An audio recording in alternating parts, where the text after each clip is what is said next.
Greetings and welcome to the Pampering Myself podcast, an advocacy for self-care. We'll laugh, we'll cry, and most importantly, we'll learn that you can't pour from an empty cup. You'll hear stories, interviews, and conversations which will empower you in living your best life. Greetings, podcast listeners. I hope you all had a wonderful Thanksgiving. I did. And if for nothing else to be thankful for, other than the fact that I did not have to cook all of the food for myself for the very first time in 25 years, I decided it was going to be a potluck. And I'm going to refer to it as a simple potluck. But nonetheless, it's the beginning, and it's the beginning of a new tradition, we'll call that. And with that said, I thought it would be wonderful if we started our 2020 vision.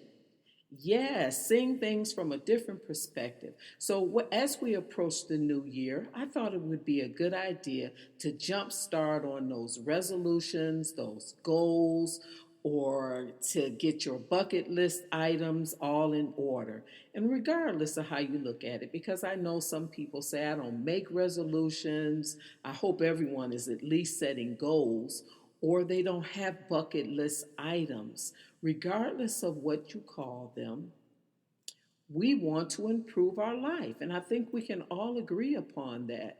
And so I thought this would be wonderful time to start, because it's my belief in order to be successful, you have to change your mindset. And so this 4-part series is going to be all about changing one's mindset. Let me give you an example.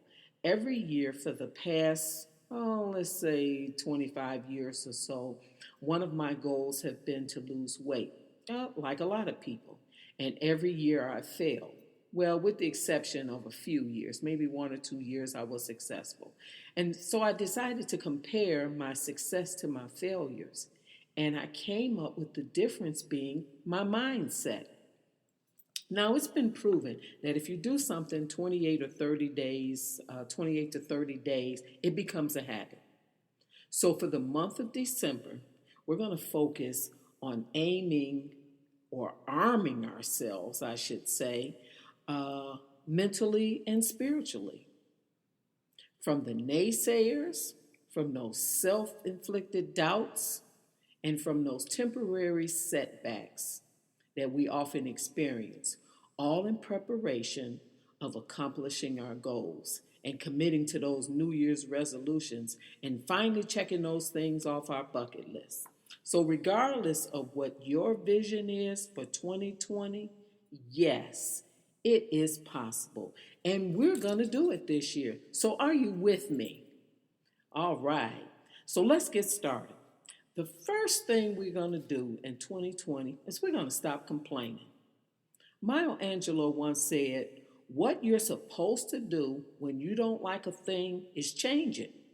And if you can't change it, then change the way you think about it. Don't complain. And I'm with her. Let me give you an example. Now, I have a walk-in closet in my house. And in that walk-in closet, like most people, you may designate your dirty clothes. Maybe you have a hamper or whatever, but you have a special place that you put your dirty clothes. Also, in my home, we have a special place we put our clothes that go to the cleaners. Well, my husband did not like that place, apparently, and his preferred location was actually right next to the nightstand, which was in the bedroom. And I can't tell you how much that irked me. So I complained about it. I've picked them up and moved them. And regardless, when he takes his clothes off there in the bedroom, that's where the cleaner's clothes fall. So I had to come up with some kind of way of me not stressing myself out and me not complaining. So what I thought about is I went to Pier 1 and I bought this very expensive wicker basket that had a top on it and put it right next to the nightstand. And guess what? Problem solved. So I couldn't necessarily change his way of thinking, but I could come up with something that we could both agree upon, and it would be no longer an issue. Tip number two is to stay positive. We can listen to the naysayers or our own self doubt and believe that success is impossible, or we can trust that with faith and optimistic attitude, that all things are possible. Now, I never really worried about the naysayers, and that's always been my MO. As a matter of fact, years ago, they were my motivators. You see, when people said that I couldn't do something or that something was impossible, I'm not to say that I was always successful, but I did not allow the naysayers to stand in my way. And so I would actually attempt it. And most times I would, it was just for the satisfaction of doing it. But now my motivator is my Lord and Savior, Jesus Christ. Philippines 4:13 says, I can do all things through Christ who strengthens me. Do you believe that? I do. And if I fail, I look for the lessons and learn from them, because in everything there is a lesson. You get back up and you start all over again with whatever you have and what you have learned. So stay positive and don't let the naysayers get into your head or your own thinking. Your own thinking that I can't do this. Maybe they're right, or maybe I should have thought more. Whatever it is, throw it all out your head. The third tip is to take time to be thankful.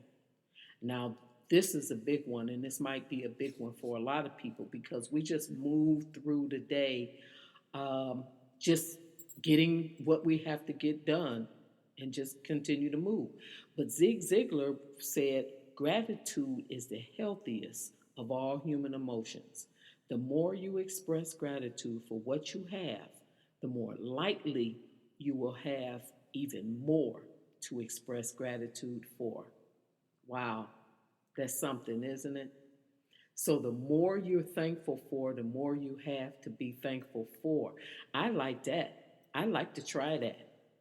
So I'm going to share a story with you, how I know how true it is. I often think back to this Saturday morning, many, many, many years ago, when my mother-in-law wanted me to come over and help her out with some errands and some things around the house. Now, back then, I was working a lot of overtime hours. And to be truthful, I really didn't want to go. And I had things going on in my own house I needed to get done. So I left out of the house kind of like in a funk. I have to admit that. And one of the things she wanted me to do was stop and pick up a newspaper. Well, this guy on the corner sold newspapers. You just ride up, stick the money out the window, and he put the paper in. And so when he leaned in to collect the money and give me the paper, he had this strange look on his face. And I'm going to guess I had one on mine too that made him look at me and say, you continue to have a blessed day.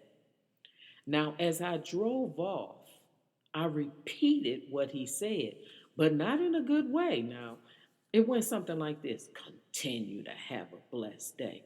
How did he know I'm having a blessed day? I'm not having no blessed day. I got to get up and I got to go over here and do this and do that. I mean, I was complaining and grumpy and everything.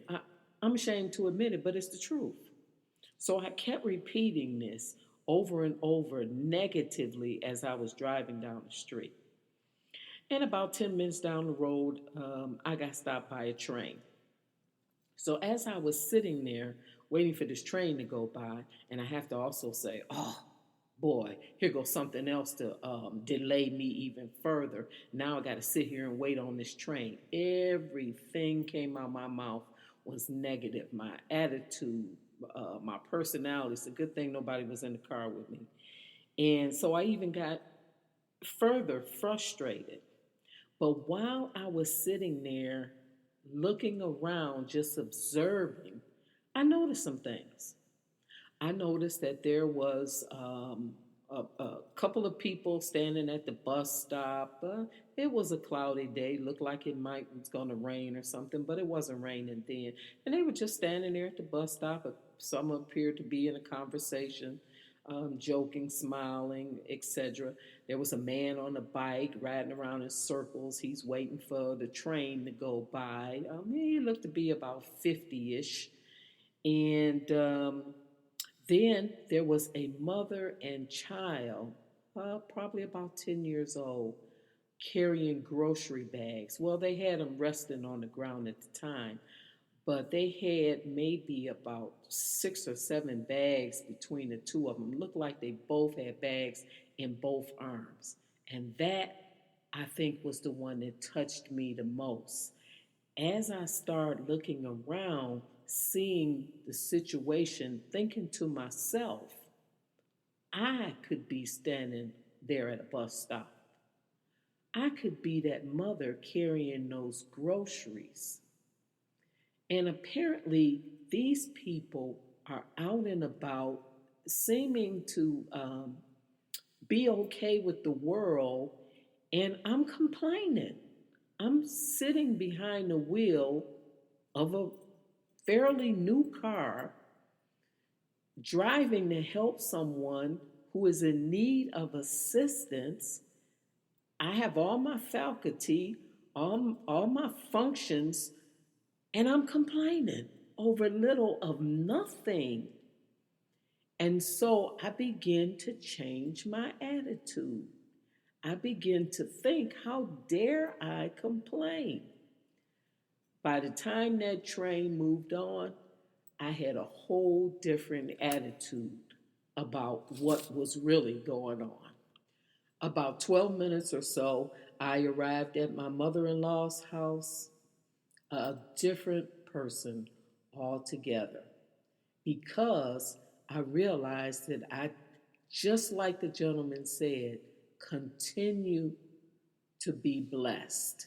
I truly was. Now, ain't that something? God is always in the mix.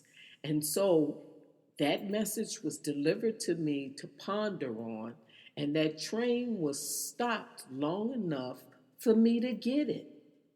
So think about those things when you're moving about your day to be thankful for. And tip number 4, don't waste your time or energy.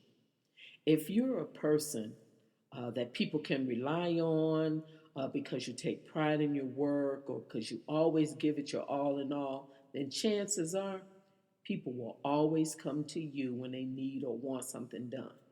Now, the good thing about that is they recognize your worth. And the bad thing is you're always being asked to do something.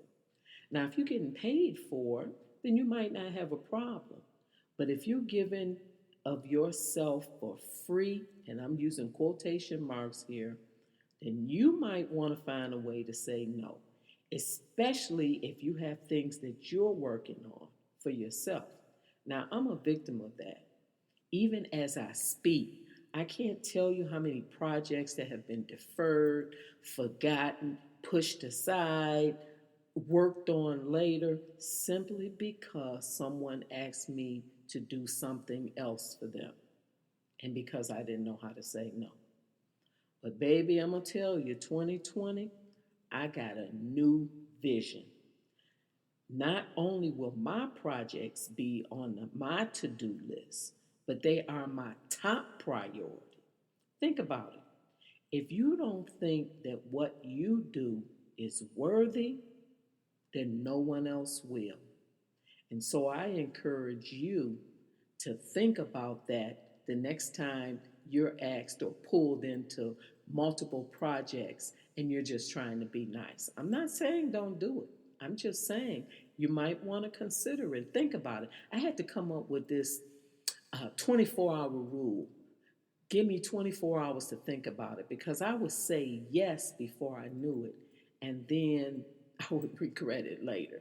So 24 hours would give me time to rationally think about it. Something to consider. And tip number 5 is to love the process. I recall someone saying their overnight success was 7 years in the making, and that truly resonated with me because we often think that when things don't materialize as we want them, when we want them, that somehow we fail. Now, that could be further from the truth. Many successful people will tell you that how long that long and often journey was difficult. Now, I'm sure if you think back over some of the mistakes or the failures that you've made, and things didn't go quite that well, but you learn from them. You gain something from them, regardless of how long it took. So I like to challenge you. I like to challenge you in preparation for your 2020 vision. And here's my challenge: 5 things. Number one, every time you catch yourself complaining about something, rewind, reverse. In other words, reevaluate your thinking to something more positive. Like the example I gave with the basket. You can change anything or rethink any situation, regardless of what it is around, and to be more positive and understanding of it. Number two, throw out any negative or self defeating thoughts that you have about your goals or dreams for the future because it is possible. And don't entertain those naysayers because they will be in full force. The minute you tell someone you're dieting, they're going to stick a donut in front of your face or offer you something that is not on your list. Number three, I want you to write down 5 things that you are thankful for every day. And these could be simple things, 5 different things. So, what you wrote Monday, don't put it on your list Tuesday because you can't come up with 5. Everybody should be able to do 5 different things. And I would like for you to do this the entire month of December or wherever you pick up at on this podcast, and even into January or as a practice, just so that you can keep in mind it will change the way you see things. And that's what you want to do because it gives you more self discipline, compassion for people and for yourself. Number 4, learn to say no. And you don't always have to give a reason, just be polite. But you do have to say no when things interfere in what you're trying to accomplish. And number 5, if you don't have patience, now's the time to learn. Because life is a journey, not a marathon. Everything is in divine order. Practice meditation, take a walk, find a quiet space to listen. Yes, to your inner spirit, which will guide you in the right direction. And until next time, I wish you much success. Hopefully, you'll take some of these tips to heart as we look forward to the 2020 vision and developing a more better you. And thank you for listening.